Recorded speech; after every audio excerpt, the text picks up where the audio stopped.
Kia ora, ko dia hau hau mai. Welcome to Homemade Let's Cook. It's been a while since we've made biscuits, so that's exactly what we're going to do today. And we're going to be making some ginger nuts.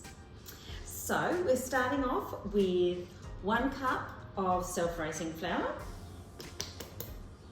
And into that, just going to add a little teaspoon of bicarb soda,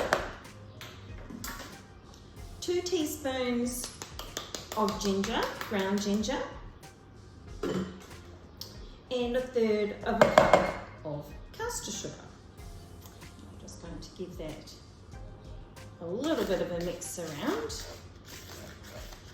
And we only have 2 wet ingredients. They are 50 grams of melted butter and 2 tablespoons of golden syrup.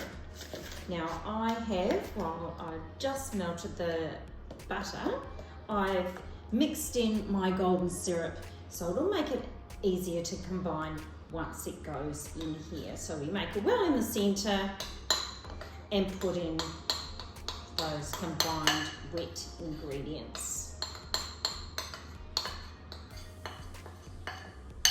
So this is going to make a dough for us. Now our cooking time is about 15 minutes on a moderate oven.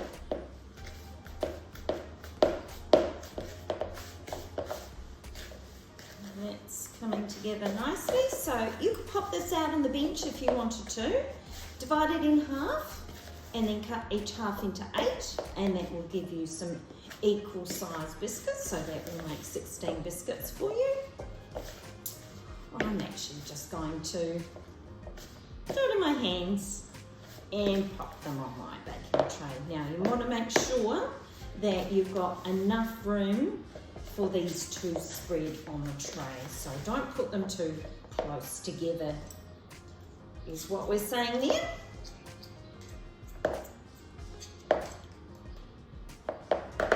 Alright, so I'm just bringing my tray, and I might just grab a fork as well, because we'll want to press these down. So just take a small spoonful of mixture, or it depends how big you want your ginger nuts to be. Do you want them to be the same as a packet-sized ginger nut, or do you want to make some super duper ones? Just make sure if you're putting them all in together and you want the same cooking time, that you make them approximately the same size.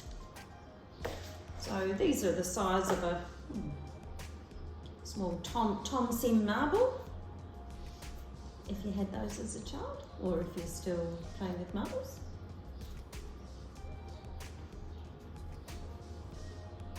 They have a lovely glossy finish to them, and the mixture smells divine. So just give them a little bit of a squeeze in your hand before you roll them into a ball. And as I say, just give them a little bit of a press down with a fork. And the rest will happen in the oven. So I'm going to continue putting these in my tray, and I'll see you after they come out.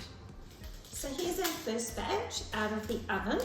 They're a light golden colour, and they're a little bit soft to the touch, which is what we want. So we're just going to leave them on the tray to cool down for about 10 minutes before transferring them to a wire rack. So I'm going to put my next batch in, and then we'll come back with our serving suggestion. Thanks for joining me for Homemade Let's Cook. Let's hope you can resist the temptation to not eat them while they're too hot. Thanks for joining me. Ka kite.